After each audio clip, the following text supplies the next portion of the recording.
We're now joined by Dr. Tidiane Outtara, space science expert leading the development and implementation of African space policy and strategy, as well as the African Outer Space Program. He also serves as the manager and coordinator of the Global Monitoring for Environment and Security in Africa program with the African Union Commission. Dr. Outtara has tremendous experience in international relations and business development, research and development, strategic policy development, and program management issues related to the environment, natural resources, and sciences and technology. He joins us today from Addis Ababa in Ethiopia. Dr. Outtara, thank you for joining us. Thank you, Rich. It is a pleasure and an honor. Sir, from your perspective and experience as someone who has worked with multiple countries, organizations, and partners on space issues in Africa, what is the state of space in 2021 in Africa? Thank you very much, Rich. Before all, I would like to thank the Space Foundation and the organizers for inviting us to witness and to share with the global audience on the state of the space in Africa in 2021. I would like to thank you on behalf of the African Union Commission, which is the intergovernmental commission, intergovernmental organization representing the African 55 countries. Therefore, whatever we do it on behalf of the 55 countries. I would like to update you today on what is going on space matters in Africa. I'd like to start by the policy and strategy. At the policy and strategy level, I'd like to inform you that since 2016, we have an African space policy and strategy, which is leading all continental commitment and engagement and actions on space matters. The African space policy is also complemented by regional policies and space policies and strategy. I'd like to talk about SADC policy, space policy. SADC is Southern African Development Community space policy. You also have ECOWAS policy, space policy, which is under development, which is the Economic Commission for Western Africa. I would like to say that at the national level also, we have some national space policies, South Africa, Egypt, Nigeria, etc. At the governance level, I'd like to say that we have a very good news. The African Space Agency has been created. The statute has been adopted by the head of state and government of the 55 countries, and Egypt has been chosen as the hosting country. Secondly, at the regional level, you have some regional economic organizations being involved in the space matters, which is a very good thing. Over the last decade, things have been changing in Africa. I'd like also to talk about the national space agencies and space institutions. They are not numerous, but we are seeing growing the number of national space institutions and policies. At the programmatic level, in 2021, we can say that over the last decade, in terms of capacity development, we've seen a lot of infrastructures coming to Africa. The Earth observation, for example, the well-known one, space segment, the well-known space segment is the infrastructures are increasing. You have more than 100 data receiving stations. You also have I would say at the satellite level, we would say that 11 countries have launched in 2019, I would say 42 satellites. And this number is increasing because we have in the pipeline other additional 80 satellites to be launched by 20 countries in 2024, which is something we are looking with pleasure. We'll say at the training level, the Africans are being trained, even if the critical mass is to be reached. we have to train more people because space is relatively new in Africa. And the African population being young, it is a huge opportunity to train more and more Africans and to attract young people and maintain them in the space career arena. I would say at the resources mobilization, we've seen the investment in space in Africa. According to Space in Africa, the review, they are quoting $7 billion US investment in 2019 for space. And this amount will reach 10 billions by 2024. Therefore, Africa is a huge opportunity, and we are seeing startups coming, and the startups attracted $200 million US dollars in 2019. Just to say that Africa, in terms of space, the state of space is going very well. We are taking off. There are huge opportunities, and we are counting on the collaboration to develop the indigenous capacity and to also develop the private sector, because the innovation resides in the private sector and the academia. Thank you very much. Sir, you mentioned Egypt being the host country for the African Space Agency, and that so many of those countries, the 55 countries, as you said, have signed on to being a part of that.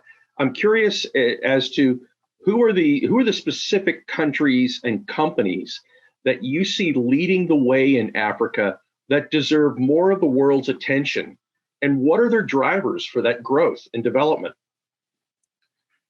Thank you very much, Rich. I would say the African Union Commission is made up of 55 countries. And the African Space Agency, being an organ of the African Union Commission, all the 55 countries are members of the African Space Agency. Secondly, in Africa, we have three types of countries. You have the pioneers in the space arena: South Africa, Egypt, Nigeria, Algeria, and Morocco to some extent.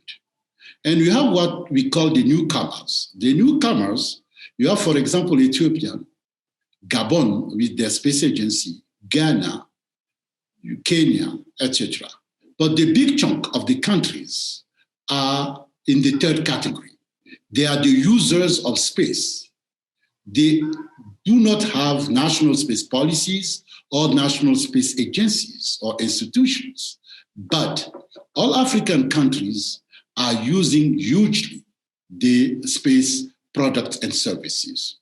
What is really now leading the African space market or the African space industry?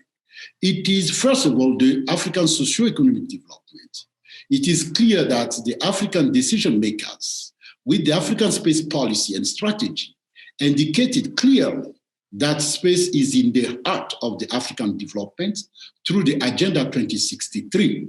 The African Union Commission Agenda 2063 is where you have the priorities for the African socio-economic development for the upcoming 40 years. And one of the flagship programs for the implementation of this Agenda 2063 is the African Outer Space Program.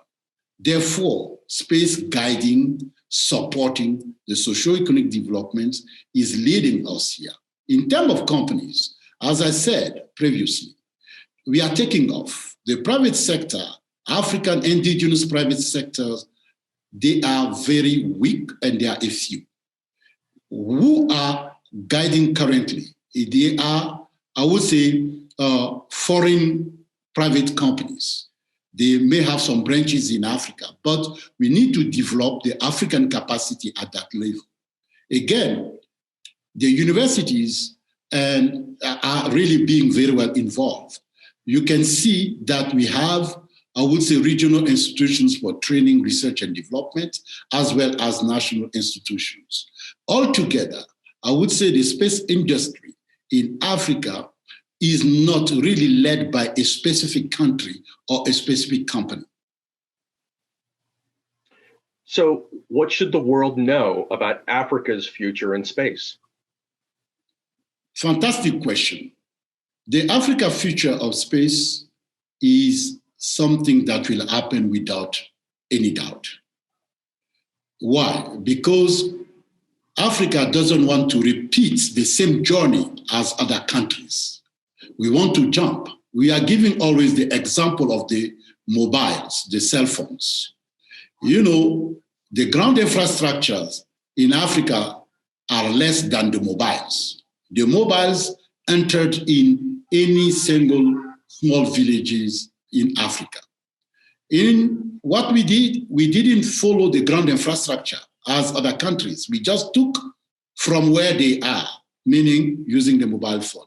Space being critical in socio-economic development, I would say job creation, I would say environmental protection, I would say natural resources management, I would say marine and coastal areas protection and surveillance. I would say security matters. All these activities with the development of the space technologies and science, Africa would like to take advantage of that.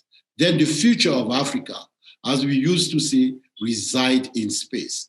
This is why we used to say that Africa is the new El Dorado for space business. All is to be done from the scratch. And we have together to build together the African capacity to allow Africa to be among the nations, the space nations. That's an incredibly inspiring vision that you've got there. And building on that, I want to challenge you with one last question here. What do you think will be the biggest achievement for Africa in space in 2021? In 2021, for us, making the African Space Agency operational will be one of the biggest achievements, because the African Space Agency has two mandates. One, it is to increase collaboration among African nations, be those who have capacities in space, be those who need space but don't have capacity.